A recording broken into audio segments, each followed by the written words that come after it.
മനുഷ്യൻ പറയുന്നത് ഇപ്പൊ ഞാൻ ഇത്രയും കണ്ട ഈ ഫോറസ്റ്റിനെ തല്ലി, പോലീസിനെ തല്ലി, ഇവിടെ മറ്റ് പാർക്കിൽ പോയി ഇടിയുണ്ടാക്കി, കസ്റ്റംസിൽ പ്രശ്നമുണ്ടാക്കി, ഞാനിപ്പോ സമൂഹത്തിന്റെ മുമ്പിൽ വൃത്തികെട്ടവനാണ്. പക്ഷെ ഈ പറയുന്ന എല്ലാവരും എന്നെ നല്ല മനുഷ്യനായിട്ട് പറയുന്നൊരു ദിവസമുണ്ട്. ഞാൻ മരിച്ചു കിടക്കുമ്പോൾ നല്ല മനുഷ്യനായിരുന്നു കേട്ടോ, പാവം.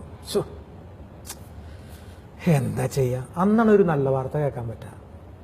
അത് പക്ഷെ എനിക്ക് കേൾക്കാൻ പറ്റില്ല. പക്ഷെ മീഡിയാസിന് പോലും ഒരു 1.5 മാസം വരെ നിൽക്കുന്ന ഒരു പ്രോഗ്രാം ഉണ്ടാവും എന്നെ പറ്റി, ഞാൻ മരിച്ചുപോയി കഴിഞ്ഞാൽ. ഇത്രാന്തി ഇത്ര ഇതിൽ ജനിച്ചു, നാടൻ പാട്ട് കണ്ടുപിടിച്ചു, ഇന്ന സിനിമയിൽ പാടി, ഇത്ര പടത്തിൽ അഭിനയിച്ചു, ബോധം കെട്ടു വീണു, എന്തൊക്കെയാ വാർത്തകളായിരിക്കും പറയുന്നത്. ദൈവമേ, ഇതൊക്കെ കാത്തിരിക്കുക എല്ലാവരും.